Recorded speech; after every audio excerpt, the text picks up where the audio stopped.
Do you know that in China, Taiwan, and South Korea, some schools are still open at night? Well, I just found out about this a few days ago when I was doom scrolling on X, and I saw this post saying a very modern high school in Shenzhen, China, noticed anything out of the ordinary. And I did notice something out of the ordinary. The school is still open at night and is still full of students. So post made me wonder, why is this school still open at night? And so I did some research and I found many things that are problematic about this education system, in my own personal opinion, not limited to China, but in the Asian continent in general. And as it turns out, there is this thing called night self-learning. Although there are no classes at night, the students stay at school to study by themselves. And in China specifically, some schools run night study session where students remain on the school campus to complete their homework or to study by themselves. And this is the case in that video. This nighttime activity in school and the likes is not limited to China. Many students in South Korea and Japan and Taiwan and other Asian countries feel that the regular classes are insufficient for them and they need more classes after school, so they seek the services of supplementary education centers where students attend private tutoring classes, often staying until 9 to 11 p.m. And not only they spend more time and energy studying, they also spend, or their parents spend, more money for these after school classes. And the reason for this is because the countries that I've mentioned, university exams strongly influence university admission and therefore the career path. And the nature of this exam essentially almost made it seems like that this exam is the single most important point in their life, and the outcome of this exam will influence their success in the future. It's an be all and all type of situation. And so when you have so much stake in getting admitted into the good universities, you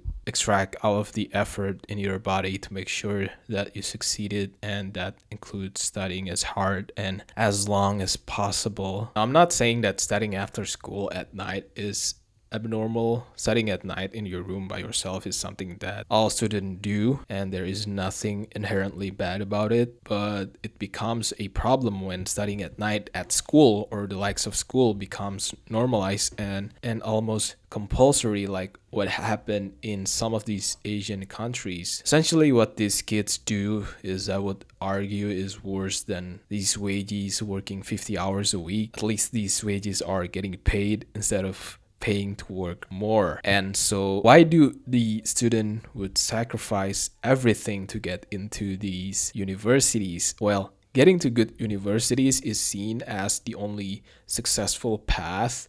And so if you don't go into these good universities, you're essentially a failure. And you don't want that happen. So there is no other choice. It's the only path to success. That's what they think, at least. And there's another reason that leads to this hyper-competitive toxic education system, and that reason being the fear of missing out. When your grades and your placement in class became the indicator of whether or not you're gonna get admitted into the top universities, you see everyone but yourself as a competition. And so when you see your classmates study for longer and get higher grades, you can help but think that you're not doing enough. And in the context of academical competition, you're losing the battle by getting lower grades. And so the inflation of effort keep going higher and higher and higher until it leads to the point of what we have today in these countries. And last but not least, there are students that don't care about education or knowledge. They want to go into these top universities just for the clout and the status symbol, just so that they can put it on their Instagram bio or whatever. And regardless of the major they are applying for, it doesn't matter. What matters is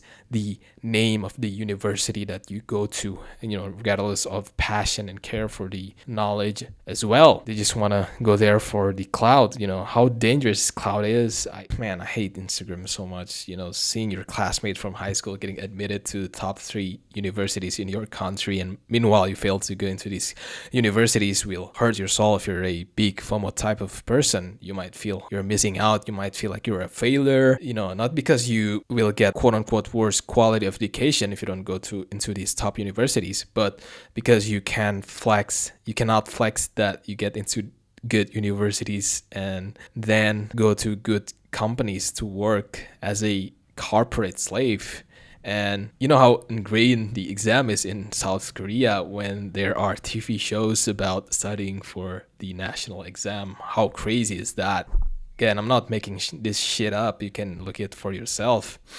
And actually, it's a fun fact. In China, the national exam goes way back to the Sui dynasty, where people that wanted to work in certain areas of the government need to take entrance tests to get employed. As you can see here, there are ancient painting and ancient task cubicle and extreme measure of cheating prevention. And in fact, many people dedicated their entire life to this exam, and if they fail, it's not uncommon for people to take the exam multiple times and fail times and times again. And that's what happened to the Heavenly Kingdom dude. That the extreme stress due to hyper competitive environment undoubtedly has destroyed many souls. From self-harm to self-deletion, it's not uncommon to hear cases like these once in a while if you're a student in these countries. And in fact, I had a friend from one of these countries that told me that he had a friend, and my friend had a friend that had a friend from another school that wanted to unalive himself and his family as well as his friends because he wasn't getting good enough grade that potentially could get him into the good university. And in fact, I've never heard about high school student wanting to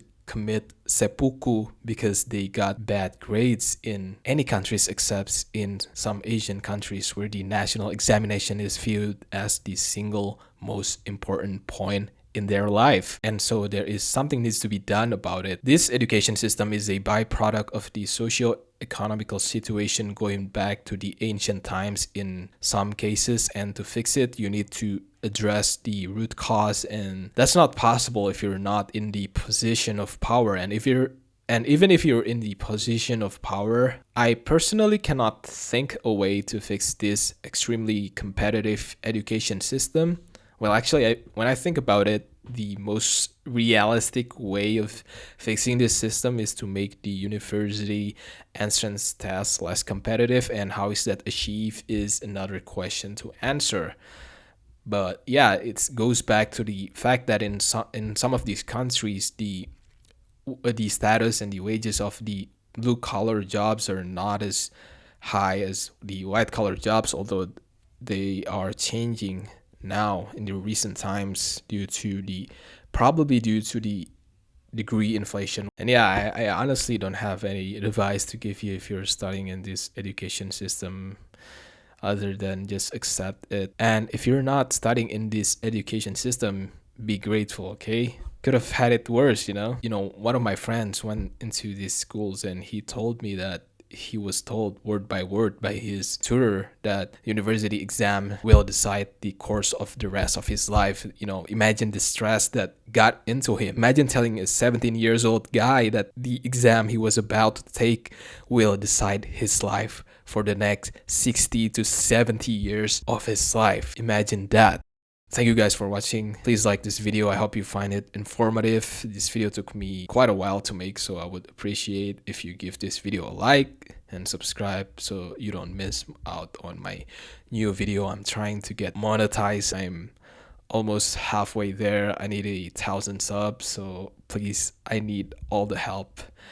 And yeah, that's about it. Peace. I'm out. Bye.